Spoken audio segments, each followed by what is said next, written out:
Dipanggil ke rumah Bapa. Hidup itu seperti musafir. Banyak tempat singgah, banyak jalan dilalui.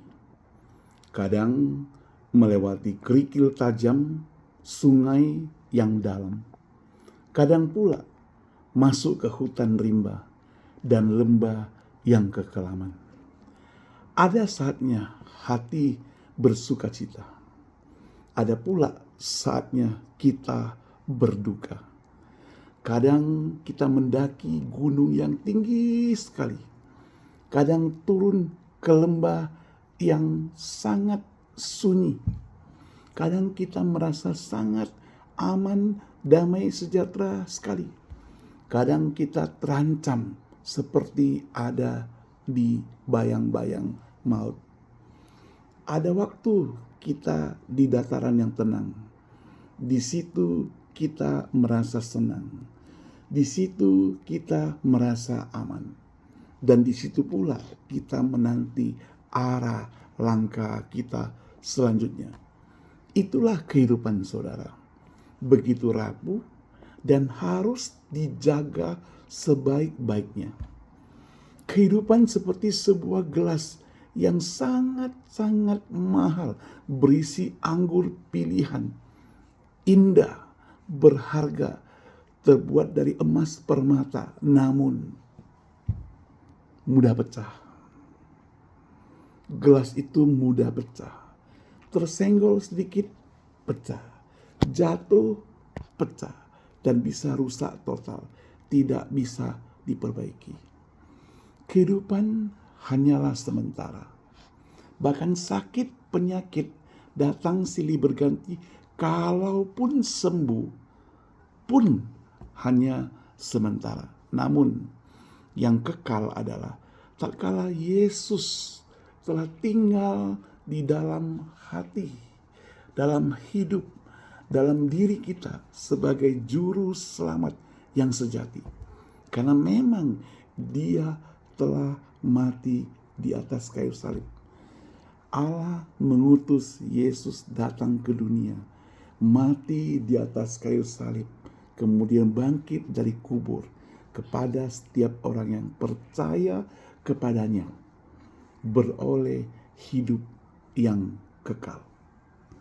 Maka berkat sejati pun kita alami ketika hidup yang kekal itu kita sudah peroleh. Rasul Paulus berkata, hidup adalah Kristus dan mati adalah keuntungan. Karena di sana, di akhir perjalanan itu, kita akan bertemu dengan Dia di rumah Bapa, tempat damai dan tempat yang abadi. Filipi 1 ayat 21. Renungan singkat ini saya berikan secara khusus buat orang-orang yang saya kasihi, yang dipanggil oleh Tuhan. Pendeta Dedi Wikarsa.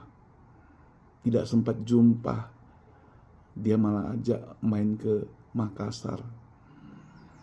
Kemudian Bapak Solomon Tong, seorang konduktor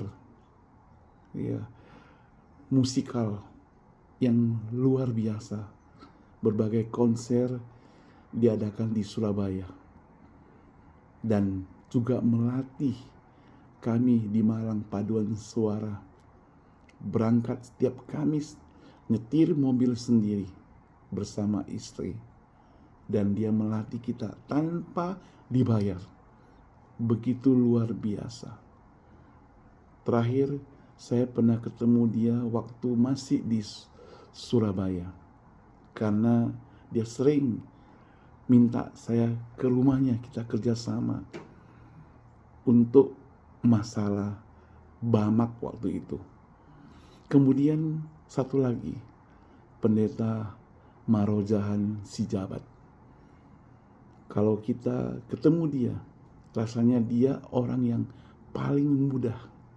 Karena semua orang dia panggil kakak atau abang. Jadi dia paling mudah, dialah adik. Dia dipanggil Tuhan juga. Mereka telah menikmati hidup yang kekal selama hidup mereka. Dan selama hidup dia, kami dengar kesaksian luar biasa. Pelayanan KKR, banyak orang bertobat. Hidup adalah Kristus, mati adalah keuntungan. Sekarang Tuhan panggil mereka, waktu istirahat mereka, waktu bersama dengan Kristus. Bagaimana dengan kita? Apa yang kita lakukan selama kita hidup? Sekali lagi, hidup bukan masalah waktu, tapi masalah mutu. Apa yang kita lakukan? Bukan berapa jumlah tahun, bukan berapa jumlah kekayaan, tapi apa yang kita lakukan untuk kemuliaan bagi Tuhan. Mari hitung sendiri. Mari kita sama-sama menghitungnya. Tuhan Yesus memberkati.